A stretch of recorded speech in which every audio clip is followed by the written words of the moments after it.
The Real FM 103.6.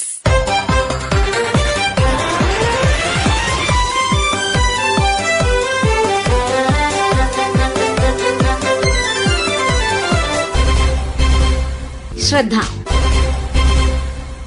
Thiruvananthapuram ജില്ലയിലെ വെഞ്ഞാറമൂട് അഫാൻ എന്ന യുവാവ് സ്വന്തം കുടുംബത്തിലെ 4 പേരെയും പെൺസുഹൃത്തിനെയും ഒരേ ദിവസം മണിക്കൂറിന്റെ ഇടവേളയിൽ കൊലപ്പെടുത്തിയതിന്റെ ഞെട്ടലിൽ നിന്ന് കേരളം ഇതുവരെ മുക്തമായിട്ടില്ല.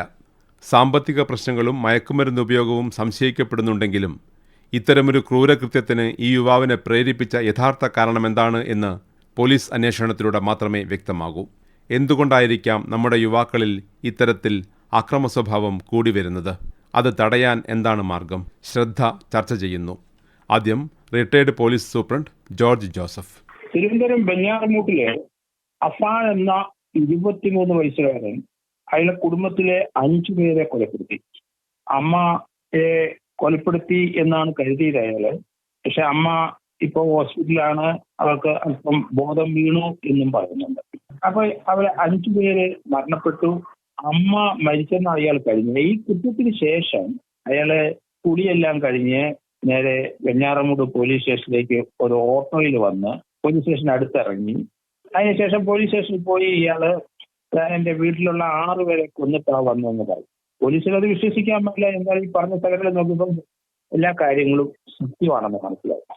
21 വയസ്സുള്ള പയ്യന് സാമ്പത്തിക പ്രശ്നമുണ്ട് എന്നൊക്കെ ഒരു കഥ വരുന്നുണ്ട്. പിതാവ് ഏതായാലും വലിയ പ്രശ്നത്തിലായി ദുബായിലാണ്, യാത്ര ചെയ്യാൻ മേലാതെ അവിടെ കിടക്കുന്നു. പക്ഷെ ആ ഓട്ടോ ഡ്രൈവർ പോലീസിന് ഇയാളെ കൊണ്ട് ആക്കുമ്പോൾ ഇയാള് നല്ല ഫ്രഷായിട്ട് സന്തോഷവാനായിട്ടാണ് അയാളത്തിരുന്ന് സന്തോഷത്തോടെ മൊബൈൽ നോക്കിക്കൊണ്ടായിരിക്കുന്നത്. 6 പേരെ കൊന്നിട്ടാണ്, അല്ലെങ്കിൽ 5 പേരെ കൊന്ന് അമ്മയെ കൊല്ലാതെ കൊന്നിട്ട് ഇട്ടിട്ടാണ് ഇവൻ ഈ രീതി വരുന്നതെന്ന്. അപ്പൊ അവന്റെ മാനസികാവസ്ഥ എനിക്ക് തോന്നുന്നു അത് ഒരു ഗെയിമിന്റെ എൻഡാണോ, അതിന്റെ ഒരു സന്തോഷത്തിലാണോ പോലീസ് സ്റ്റേഷനിലോട്ട് വരുന്നത് എന്നൊരു സംശയമുണ്ട്. ഇയാൾക്ക് ഡ്രഗ്സിന്റെ അമിതമായ ഉപയോഗം കൊണ്ടാണോ ഇതൊക്കെ നടത്തിയത്? വികലമായ മനസ്സായി വന്ന് അങ്ങനെ ചെയ്തതാണോ? അയാൾ ഏറ്റവും ഇഷ്ടപ്പെടുന്ന പെൺകുട്ടിയെയും കൊന്നു, അയാൾ ഇഷ്ടപ്പെടുന്ന അനിയനെയും കൊന്നു. ചിത്തിയേക്കാണ് എല്ലാവരും തലക്കടിച്ചിരിക്കുന്നത്. പെൺകുട്ടിയുടെ മുഖം അടിച്ച് 8 പ്രാവശ്യം അടിച്ച് വികൃതമാക്കിയിട്ടുണ്ട്. ഇളയ സഹോദരന്റെ തലക്കടിച്ചിട്ട് അവരുടെ ഒരു കണ്ണ് പോയിട്ടുണ്ട്. ഇതൊക്കെ ഇയാള് എന്ത് ചെയ്തു? ഒരു കുറ്റബോധവും തോന്നാതെ ഇപ്പം പോലീസ് സ്റ്റേഷനിൽ വന്നപ്പം പറഞ്ഞ് ഞാൻ വിഷം കഴിച്ചിട്ടുണ്ട്. ഏതായാലും പോലീസ് അയാളെ ഹോസ്പിറ്റലൈസ് ചെയ്തിട്ടുണ്ട്. അയാള് ആ സ്റ്റേജിനൊക്കെ മാറിയിട്ടുണ്ട് എന്നുള്ളത്. പക്ഷെ എന്തിനാണ് ഇത്രയും ക്രൂരമായ കേരളത്തെ ഞടുക്കിയ ഈ കൊലപാതകം ചെയ്തതെന്ന് മനസ്സിലാകുന്നില്ല. ഈ അടുത്ത കാലത്ത് ധാരാളം കൊലപാതകങ്ങൾ ദൈനംദിനം നമ്മൾ കണ്ടുകൊണ്ടിരിക്കുകയാണ്. കാര്യമായ മാനസികമായ തകരാറ് നമ്മുടെ ചെറുപ്പക്കാർക്ക് വന്നു കഴിഞ്ഞു. അമിതമായ ഫോണിന്റെ ഉപയോഗമാണോ അതിനൊരു കാരണം? ഡ്രഗ്സ് ആണോ കാരണം? ഇത് രണ്ടും തന്നെയാണെന്ന് ഞാൻ കരുതുന്നത്. നെയ്യാറ്റിൻകര താലൂക്കിൽ അടുത്ത ദിവസം പിതാവിന്റെ കഴുത്തറത്തത് നമ്മൾ കണ്ടു.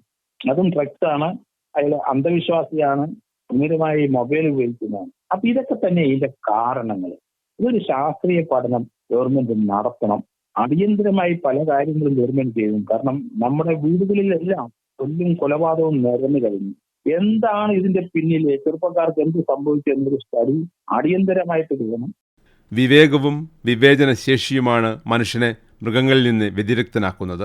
യുവാക്കളുടെ മാനസിക പ്രതിരോധശേഷി നഷ്ടപ്പെടുന്നത് ഇത്തരം സംഭവങ്ങൾക്ക് കാരണമാണോ എന്ന് ചിന്തിക്കേണ്ടതുണ്ട്. മാനസികാരോഗ്യ വിദഗ്ധൻ ഡോക്ടർ PN സുരേഷ് കുമാർ. മനുഷ്യൻ മൃഗത്തിലേക്ക് വഴുതി മാറുമ്പോഴാണ് ഇത്തരത്തില് അതികഠിനവും ക്രൂരവും ആയിട്ടുള്ള മാനസികാവസ്ഥയിലൂടെ മനുഷ്യൻ കടന്നു പോകുന്നത്. മനുഷ്യനെ മൃഗത്തിൽ നിന്നും വേർതിരിക്കുന്ന അവന്റെ വിവേകവും വിവേചന ശക്തിയുമാണ്. സ്വന്തം അമ്മയെയും സഹോദരിയെയും കാമുകയെയും എല്ലാം ക്രൂരമായി ഒരു ദാക്ഷിണ്യവുമില്ലാതെ വെട്ടിക്കൊല്ലാനുള്ള ഒരു മനസ്സ് എങ്ങനെ ഇത്തരത്തിലുള്ള വ്യക്തികൾക്ക് വരുന്നു? ഒരു സാധാരണ അവസ്ഥയിൽ, സുബോധാവസ്ഥയിൽ ഒരിക്കലും ഇത്തരത്തിലുള്ള വ്യക്തികൾക്ക് ഇത് ചെയ്യാനുള്ള ഒരു മാനസികാവസ്ഥ ഉണ്ടാകുന്നില്ല. കഴിഞ്ഞ കുറച്ച് വർഷങ്ങളായിട്ട്, കുറച്ച് മാസങ്ങളൊക്കെ ആയിട്ട് നമുക്ക് ശ്രദ്ധിച്ചു കഴിഞ്ഞാൽ ഇത്തരത്തിലുള്ള മൃഗീയമായിട്ടുള്ള കൊലപാതകങ്ങളും അത്തരത്തിലുള്ള മൃഗീയ പ്രവർത്തനങ്ങളും എല്ലാം നമ്മുടെ സമൂഹത്തിൽ നാൾക്ക് നാൾ കൂടിക്കൊണ്ടിരിക്കുകയാണ്. ഒരു നെഗറ്റീവായിട്ടുള്ള കാര്യങ്ങളുടെ പ്രതിഫലനമാണ്. നമ്മളിതിനെ കൾച്ചറേഷൻ എന്നൊക്കെ വിശേഷിപ്പിക്കുന്ന ഇത്തരത്തിലുള്ള പ്രതിഫലനമായിരിക്കാം ഒരു പക്ഷേ ഇതിന്റെ കാരണം. മറ്റൊരു രീതിയിൽ നമുക്ക് മനഃശാസ്ത്രപരമായിട്ട് നോക്കുകയാണെങ്കിൽ നമ്മുടെ സമൂഹത്തിന്റെ പ്രത്യേകിച്ചും യുവാക്കളുടെയും കൗമാരപ്രായക്കാരുടെയും ഒരു മാനസിക പ്രതിരോധ ശക്തി, അതായത് ഒരു ഇമോഷണൽ ഇമ്മ്യൂണിറ്റി നഷ്ടപ്പെട്ടുകൊണ്ടിരിക്കുന്നതാണോ ഒരു പക്ഷേ ഇത്തരം പ്രവൃത്തികൾക്കുള്ള കാരണം എന്നുകൂടി നമ്മൾ ചിന്തിക്കേണ്ടിയിരിക്കുന്നു. ഇന്നത്തെ സമൂഹം നമ്മൾ നോക്കുകയാണെങ്കിൽ പെട്ടെന്ന് ദേഷ്യപ്പെടുന്നു, പെട്ടെന്ന് അക്രമാസക്തനാകുന്നു, സാധനങ്ങൾ നശിപ്പിക്കുന്നു, ചെറിയൊരു പ്രശ്നങ്ങൾക്ക് പോലും അവർ ആത്മഹത്യയിൽ അവലംബിക്കുന്നു. കൊലപാതകം, വൈരാഗ്യം, പക, ലഹരിയുടെ ഉപയോഗം എന്നിവയെല്ലാം സമീപകാലത്ത് നമ്മുടെ സമൂഹത്തിൽ കൂടിക്കൊണ്ടിരിക്കുകയാണ്. സ്വന്തം സുഖത്തിന് വേണ്ടിയിട്ട്, സ്വാർത്ഥ താല്പര്യത്തിന് വേണ്ടിയിട്ട് എന്തും ചെയ്യാൻ മടിയില്ലാത്ത ഒരു മാനസികാവസ്ഥയിലേക്കാണ് നമ്മുടെ ഇന്നത്തെ സമൂഹം, പ്രത്യേകിച്ചും കൗമാരപ്രായക്കാരും യുവാക്കളും എത്തി നിൽക്കുന്നത്. വളരെ ഭീകരമായിട്ടൊരു അവസ്ഥയാണത്.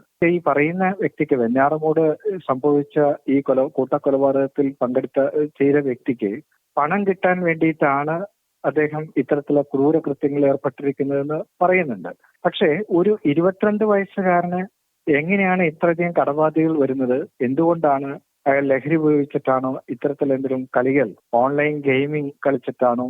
എങ്ങനെയാണ് ഇത് സംഭവിച്ചതെന്നുള്ളത് ഇതുവരെയായിട്ട് വ്യക്തത വന്നിട്ടില്ല. അതുകൂടി വ്യക്തത വന്നാൽ മാത്രമാണ് ഈ ഇത്തരത്തിലുള്ള പ്രവൃത്തിക്ക്, ഇത്തരത്തിലുള്ള കാര്യങ്ങൾക്ക് പ്രേരിപ്പിച്ച മാനസികാവസ്ഥ എന്താണെന്ന് നമുക്ക് പൂർണ്ണമായിട്ടും പറയാൻ പറ്റുള്ളൂ.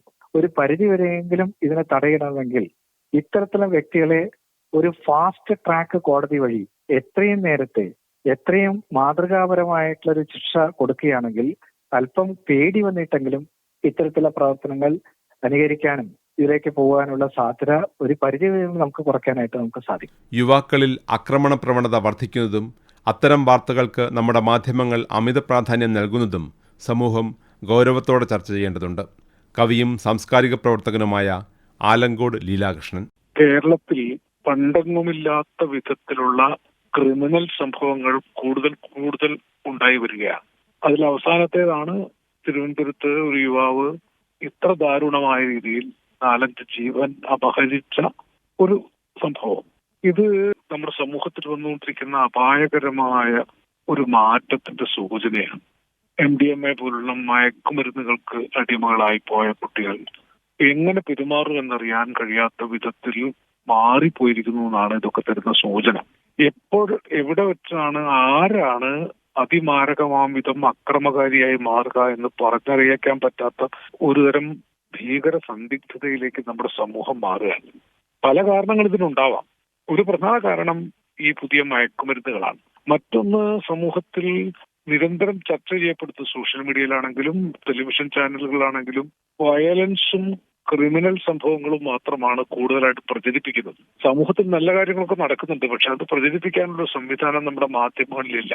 അതുകൊണ്ട് രാത്രി ഉറങ്ങുന്നതിന് മുമ്പ് നമ്മുടെ ചാനലുകളിൽ നമ്മൾ കാണുന്നത് മുഴുവൻ ക്രൈം സ്റ്റോറി, കുറ്റപത്രം, FIR, പോലീസ് ഡയറി എന്നൊക്കെ പോലെ കേരളത്തിൽ നടന്ന അതിക്രൂരങ്ങളായ വയലൻസും ക്രിമിനൽ സംഭവങ്ങളുമാണ് കാണിച്ചുകൊണ്ടിരിക്കുന്നത്. ഉറങ്ങുന്നതിന് മുമ്പ് ഇത്രയേറെ ക്രിമിനൽ കുറ്റകൃത്യങ്ങളാണ് സാധാരണ മനുഷ്യർ കാണുന്നത്, വിശേഷം ചെറുപ്പക്കാർ. പിന്നെ അവരിൽ അടിയുറച്ചു വരേണ്ട ഒരു ധാർമ്മിക മൂല്യ വ്യവസ്ഥ അത് തുടർച്ച നഷ്ടപ്പെട്ട് അങ്ങനത്തെ ഒരു വിദ്യാഭ്യാസം ഇല്ലാത്ത രീതിയിലേക്ക് പുതിയ സമൂഹം മാറുകയാണ്. ചെറുപ്പക്കാർക്ക് കൃത്യമായ ബോധവൽക്കരണം നടത്താവുന്ന വിധത്തിൽ പഞ്ചായത്ത് തലങ്ങളിൽ, വാർഡ് തലങ്ങളിൽ വരെ പുതിയ സമിതികൾ രൂപീകരിക്കുകയും ജാഗ്രതാ സമിതികൾ ഇടപെടുകയൊക്കെ ചെയ്താൽ മാത്രമേ ഇതിന് പരിഹാരമുണ്ടാവുകയുള്ളൂ. ഇല്ലെങ്കിൽ അക്രമം വർദ്ധിക്കുകയും അനിശ്ചിതത്വം വർദ്ധിക്കുകയും പുറത്തിറങ്ങി നടക്കാൻ പറ്റാത്ത വിധത്തിൽ മനുഷ്യ സമൂഹം മുഴുവൻ ഒരുതരം ആശങ്കയിലും ഭയത്തിലും പെട്ടുപോവുകയും ചെയ്യും. പുതിയ തലമുറ, പുതിയ യുവാക്കൾ ഈ വിധത്തിൽ ഭീകരങ്ങളായ കുറ്റകൃത്യങ്ങളിലേക്ക്, ക്രൗര്യം നിറഞ്ഞ ഹിംസയിലേക്ക് മാറുന്നത് നല്ല ആരോഗ്യമുള്ള ഒരു സമൂഹത്തിന്റെ ലക്ഷണമല്ല എന്ന് മാത്രമേ ഇപ്പൊ പറയാൻ സാധിക്കുന്നുള്ളൂ. വലിയ വേദനയാണ് തോന്നുന്നത്. ആ വേദനയ്ക്ക് പരിഹാരമില്ലല്ലോ എന്ന സങ്കടം, നിരാശ ഒക്കെ മനസ്സിനെ ബാധിക്കുന്നു. അപായകരമായ, ദുഃഖകരമായ സാഹചര്യമാണ്. അപലപിക്കാൻ പോലും വാക്കുകളില്ലാതായിരിക്കുക. ഇന്ന് നമ്മുടെ കുട്ടികൾ കാണുന്ന വീഡിയോ ഗെയിമുകൾ പലതും മറ്റുള്ളവരെ ആക്രമിച്ച് കീഴ്പ്പെടുത്തി വിജയം നേടുന്നവയാണ്. ഒപ്പം സിനിമകൾ അക്രമരംഗങ്ങൾക്ക് അമിത പ്രാധാന്യം കൊടുക്കുകയും അത്തരം സിനിമകൾക്ക് യുവാക്കൾക്കിടയിൽ വൻ സ്വീകാര്യത ഉണ്ടാവുകയും ചെയ്യുന്നു. അതിനൊപ്പം മയക്കുമരുന്നിൻ്റെ ഉപയോഗം കൂടിയാകുമ്പോൾ വിവേകവും വിവേചനശേഷിയും നഷ്ടപ്പെട്ടവരായി നമ്മുടെ യുവാക്കളിൽ ഒരു ചെറിയ വിഭാഗമെങ്കിലും മാറുന്നുണ്ട് എങ്കിൽ അതിന് ഏത് വിധേനയും തടയട്ടെ മതിയാകും. ശ്രദ്ധ സമാപിക്കുന്നു. തയ്യാറാക്കി അവതരിപ്പിച്ചത് സി മനോജ്. ആശയം നിർവഹണം സി കൃഷ്ണകുമാർ. ശ്രദ്ധ.